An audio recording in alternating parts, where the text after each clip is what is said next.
Hello, welcome back. I'm John Stark from MacMovieGuy.com, favorite blind film critic, and I'm here to talk about Miller's Girl. This is available on Netflix, but sadly, without audio description. How much does that matter?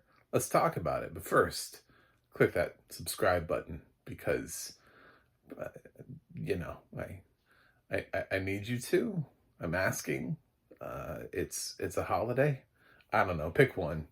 Um, but yeah, so Miller's Girl is, how do we even describe this movie?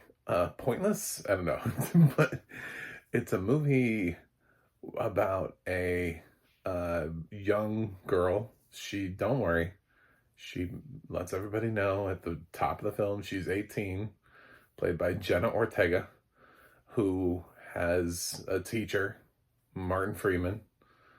She's moderately hot for, although is just kind of bored. You get the idea that she just kind of likes to play with her things before she kills them. One of those types. Not that this is like a murder mystery. She's just one of those. Anyway, it's uh, yeah, it's just very thematic, and this like dance of two people who inevitably will sleep together at some point in the film, and what the ramifications of that were or are. I have no idea what drew anybody to this project. This is nothing. It says nothing. It has nothing to say. There's nothing here. Um, yeah, what audio description would have helped to shape out would have been the other characters who come in and out. Always that idea, when people are flirting, is anybody else in the room? There's a couple times where it's like you feel like somebody just walked in on them. Like, what did they see? How much did they see?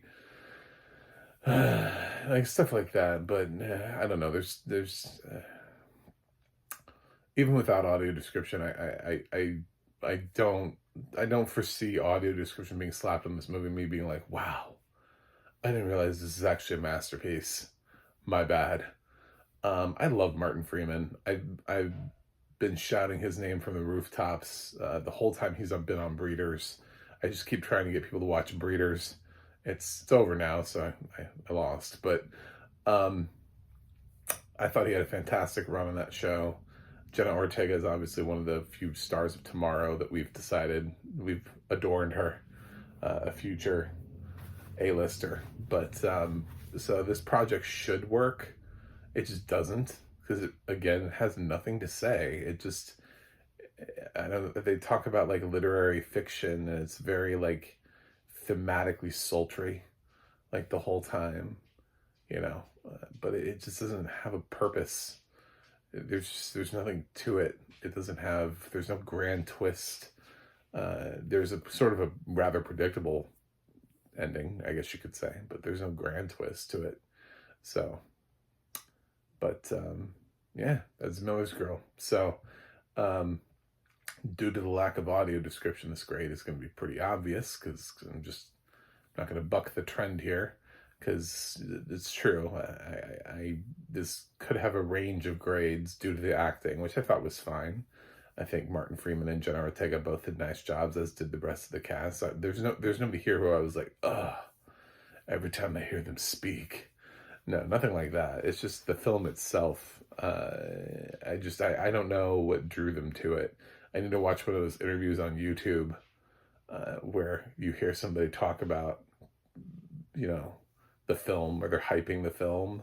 And I'm like, oh yeah, I read the script and I was really intrigued by blank. Like, what is it that intrigued you about this? Um, maybe you'll like it, maybe you'll find some worth in it, but I didn't. So I'm gonna give this a grade of unwatchable because it has a lack of accessibility. My grade range as a guess would be D to C. That's my grade range guess.